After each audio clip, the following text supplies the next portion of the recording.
Welcome back, everyone. This is just a quick update. So I was asked to have a chat with Dale, Holmes, Nikki and Donavan, and there happened to be a crazy alignment that we didn't even know about till the day before, and it was on my birthday, the Saturn Rooster birthday. But it was, if you look at another lady's channel, which I'll link in another video coming soon, but it's a crazy alignment that happened. 6 planets, the Taurus gate, and the new moon moving through the Taurus gate.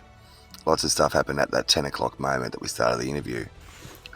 So this is just an update video. This is on 144. It's also the gate for the Great Ocean Road. These are just some pictures I've organised for another presentation. But I just want to give everyone an update because I've done a couple of interviews and haven't actually put anything on my channel for a couple of weeks. So I just wanted to guide everyone over to Rumble, to Dale Holmes' channel, because we just did an interview over there. If you're interested in listening to that, it's really cool.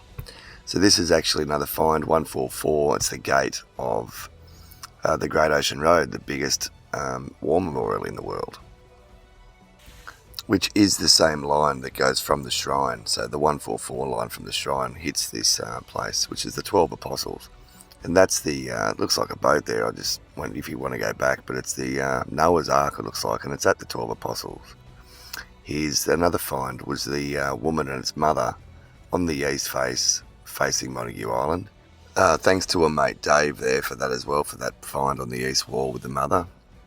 And he also sent me this one, which she's laying on her side, and when you see the picture of her taken from Bermagui, it does look very much like she's laying on her side, looking out to her sons, out to the island.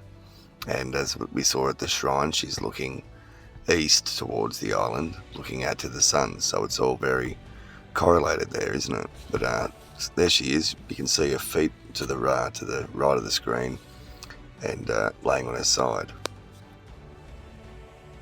Like I said, this is an update, so these are the future videos coming, but it's got Mount Mariah. Here's a channel I found. It's on the Quran. He breaks down the Quran amazingly, sort of like Jordan Maxwell and people like that with the Bible, but he's doing it with the Quran, and it's really interesting.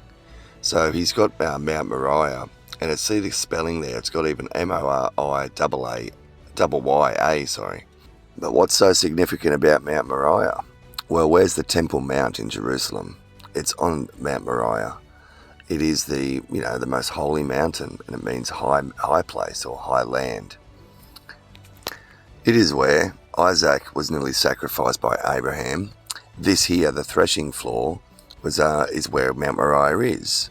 It is Araunah's threshing floor, and King David bought Araunah's threshing floor off of Araunah, which he wanted to give it to King David, but he refused because he would not offer up sacrifices to something he hadn't sacrificed for.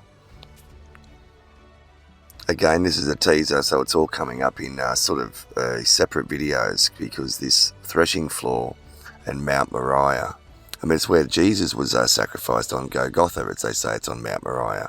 So I mean, this no wonder the pyramid in Canberra is so well aligned to this thing, and why they call it, Mount Mariah. I'm just sort of narrating the pictures here, but this is what's all coming up in videos. This is another depiction of Zeus being fed by the nymph and the ash tree, and the Mount Mariah in Mariah has got ash trees all over it.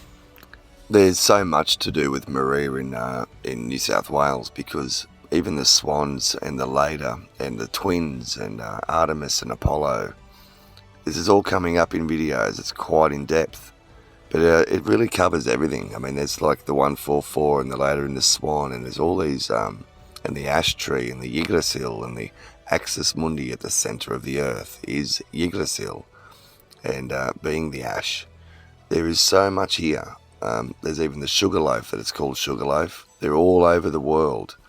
This one here in Brazil we know quite well, but they've all got quite an insane story about them, and they're all very, very similar in the myths. So we're going to cover that. We're going to cover the shapes that are used at things like, this is the nuclear site in South Australia. I mean, look at this geometry. They're roads on the ground, that's what they call them, but they're obviously not roads. This is the tower at Exmouth, and that goes for submarine communication. So there's the telluric ground currents we're going to cover, ley lines with telluric ground currents, and how they're used by the military, etc., for communication and all sorts of stuff. They're very useful. We're also going to cover like the ley lines here for, this is in England, but you can see that sort of chevron-y shape there, the one in the yellow, and that's actually the Masonic compass as well, and it's to do with the star alignments and buildings, where they align buildings to in the sky. We're going to get really stuck into the alchemy and dividing. This is all dividing tools, just like this alembic, and you've seen this is a tool for separating things like gases and liquids from plants, etc. And we've seen that symbol back there.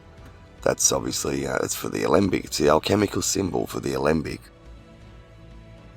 Now we're really going to go deep on the oak groves, and this is what an oak's called. It's called a quercus, and also the first churches are called a kirk, and they're a derivative of each other, the kirk and the church. And so when it's the oak tree is a quercus, and it's like they're the first churches. We're going to go really deep on all that because that is fascinating and really a big deep dive, and it connects again to Mariah and Australia and the shrine and all the things going on with what they're trying to show us here. I think they're trying to teach us something about the ancient past and the connection to the present, because it really is all about alchemy, and the Bible's teaching us like a teaching tool how to take apart things and put them back together, and to relig them, to be religious, to rebind and to rebond them, to be born again and to make new life. And this is a very ancient principle that's being shown to us in movies, songs, language and etymology, distances and measurements, and music scales and ratios. The colour of this dye here is another fascinating deep dive that we're going to be getting right into, because it wasn't just for the purple dye. These were medicines and also hallucinogenics. Quite another amazing little puzzle piece, but it really does tie into bloody everything. The whole kitchen sink's been thrown in here. Oh, now this stuff here. We've got the apple, the 5. We've got Venus with the 5. Venus with the 5 loops that it does, creating a pentagram in its orbit. So when we look at the myths with the Lucifer morning star, which is Venus, doing the 5, and the apple, when you cut it open, it's got the 5 seeds. Of course, we go to Adam and Eve, so we start to unravel the myths and demystify them and get to see what they're really trying to teach us. They're like teaching tools about alchemy and taking things apart and putting them back together again.